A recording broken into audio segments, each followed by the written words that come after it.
Defoe, Robinson Crusoe, Part 6. Soon mastered the return of those feats, for so I called them, and I had in 5 or 6 days got as complete a victory over conscience as any young fellow that resolved not to be troubled with it could desire. But I was to have another trial for it still, and Providence, as in such cases generally it does, resolved to leave me entirely without excuse. For if I would not take this for a deliverance, the next was to be such a one as the worst and most hardened wretch among us would confess both the danger and the mercy of. The 6th day of our being at sea, we came into Yarmouth Roads. The wind having been contrary and the weather calm, we had made but little way since the storm. Here we were obliged to come to an anchor, and here we lay, the wind continuing contrary with at southwest, for 7 or 8 days, during which time a great many ships from Newcastle came into the same roads as the common harbour, where the ships might wait for a wind for the river.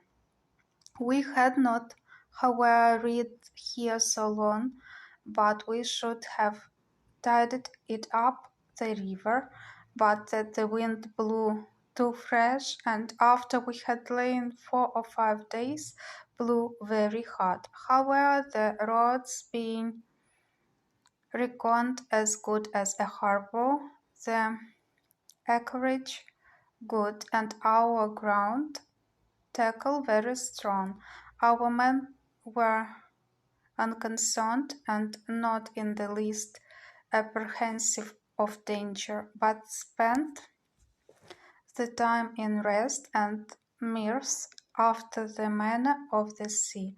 But the 8th day in the morning the wind increased, and we had all hands at work to strike our topmasts and make everything snug and close, that the ship might ride as easy as possible.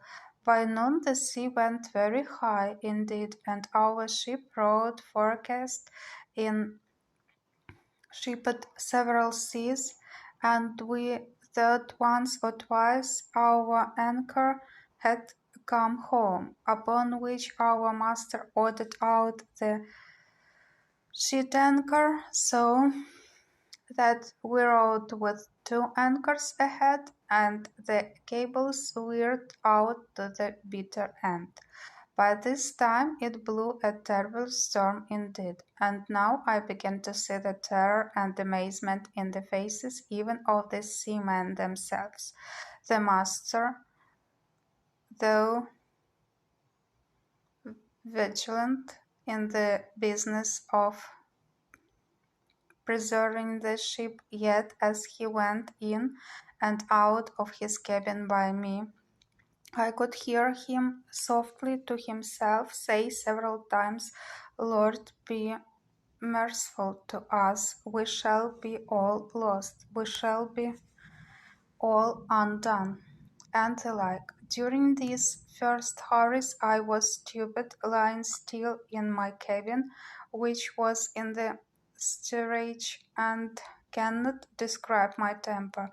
I could ill resume the first penitence which I had so apparently trampled upon and hardened myself against. I thought the bitterness of death had been past, and that this would be nothing like the first. But when the master himself came by me, as I said just now, and said we should be all lost, I was dreadfully frightened. I got up out of my cabin and looked out, but such a dismal sight I never saw. The sea ran mountains high, and broke upon us every 3 or 4 minutes. When I could look about, I could see nothing but distress round us. Two ships that rode near us we found had cut their masts by the board, being deep laden, and our men cried out that a ship which rode about a mile ahead of us was foundered.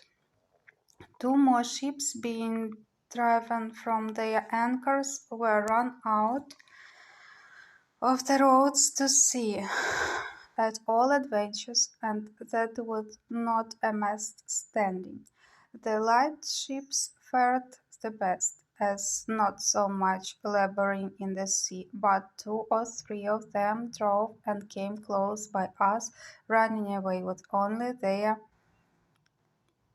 spritsail out before the wind. Towards evening the mate and boatswain begged the master of our ship to let them cut away the foremast, which he was very unwilling to do, but the boatswain, protesting to him that if he did not, the ship would founder.